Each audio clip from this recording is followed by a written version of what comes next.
నమస్తే. రాష్ట్ర వ్యాప్తంగా కూడా ఇక పార్లమెంట్ ఎన్నికలు మరికొద్ది రోజులే ఉన్నాయి. ఇక నెల 2 నెలల్లోనే పార్లమెంట్ ఎన్నికలు జరగబోతున్నాయి.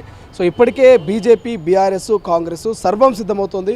సో మెజారిటీ ఆఫ్ సీట్లతో ఖచ్చితంగా మేము గెలుస్తామంటూ ఎవరికి వాళ్ళైతే ఇక మీడియా ముందు చెప్పుకుంటున్నటువంటి పరిస్థితి. సో మాట్లాడదాం ఇదే అంశంపై. కుత్బుల్లాపూర్ మాజీ ఎమ్మెల్యే, బీజేపీ సీనియర్ నాయకులు కూన శ్రీశైలం గౌడ్ గారు ఉన్నారు. సో కూన శ్రీశైలం గౌడ్ గారు, చూశారు మొన్న అసెంబ్లీ ఎన్నికల్లో మీరు అనుకున్న అంత ఆశించినప్పటికీ కూడా సీట్లు రాలేదు, ఒక మెజారిటీ ఆఫ్ మీరు ప్రభుత్వాన్ని ఏర్పాటు చేయలేకపోయినారు. కానీ ఈసారి పార్లమెంట్ ఎన్నికల్లో ఎలా ఉండబోతుంది, ఎట్లా ముందుకు పోతారు?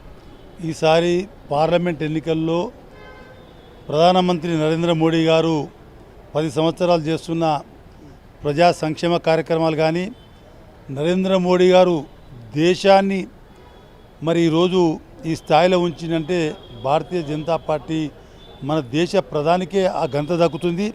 ప్రపంచ దేశాలు కూడా నరేంద్ర మోడీ గారి వైపు చూస్తూ ఉన్నారు.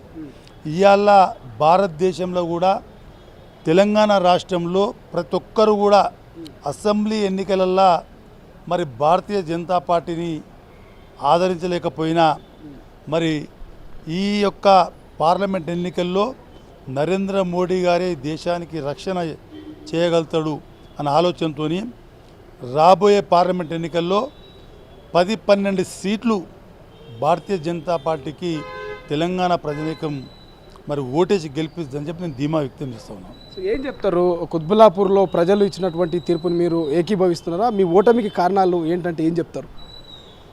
ఓటమికి కారణాలంటే బీఆర్ఎస్ పార్టీకి సంబంధించిన మరి అగ్రనాయకత్వము కోట్లాది రూపాయలు గుమ్మరిచ్చి మరి ఓటర్లకు డబ్బులు ఇచ్చి మరి ఓటర్లను మభ్యపెట్టే విధంగా ఈ సిటీ జిహెచ్ఎంసీ పరిధిలో ప్రభావితం చేయగలిగింది బీఆర్ఎస్ పార్టీ.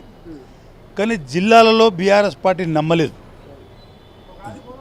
ఏం చెప్తారు? ఇప్పటికే కొంతమంది గతంలో ఎంపీగా పనిచేసిన వాళ్ళు, ఎమ్మెల్యేలు కూడా, సీనియర్ నాయకులు కూడా ఓడిపోయినటువంటి సందర్భం. సో వాళ్ళు కొంతమంది ఈసారి ఎంపీగా పోటీ చేయబోతున్నటువంటి వార్త విన్నాం. ఇక ముఖ్యంగా మల్కాజ్గిరి పార్లమెంటు విషయానికి వస్తే, సో అక్కడి నుంచి మేము కూన శ్రీశైలం గౌడ్ని ఏమైనా ఎంపీగా చూసే అవకాశం ఉందా?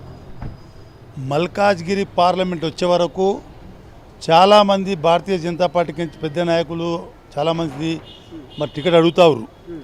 మరి నేను కూడా స్థానికుని, అక్కడ జిల్లా ప్రెసిడెంట్ చేసిన, గతంలో పార్లమెంట్ ఎన్నికలప్పుడు మల్కాజ్గిరి పార్లమెంట్ ఇన్ఛార్జిగా ఉన్న 19లో, అదేవిధంగా 2018లో ఇదే పార్లమెంట్లో 2018 కన్నా ముందు ఇండిపెండెంట్ ఎమ్మెల్యే గెలిచిన 18లో 1,14,000 ఓట్లు వచ్చినాయి.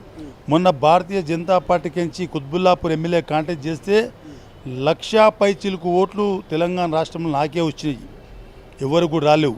మరి ఇవన్నీ బేస్ చేసి నేను స్థానికునని చెప్పి ఒక బీసీగా మరి గౌడ సంఘానికి సంబంధించి 2,50,000 ఓట్లు ఉన్నాయి అక్కడ. మరి నాకు టికెట్ కావాలని చెప్పి కూడా నేను అడగడం జరుగుతుంది.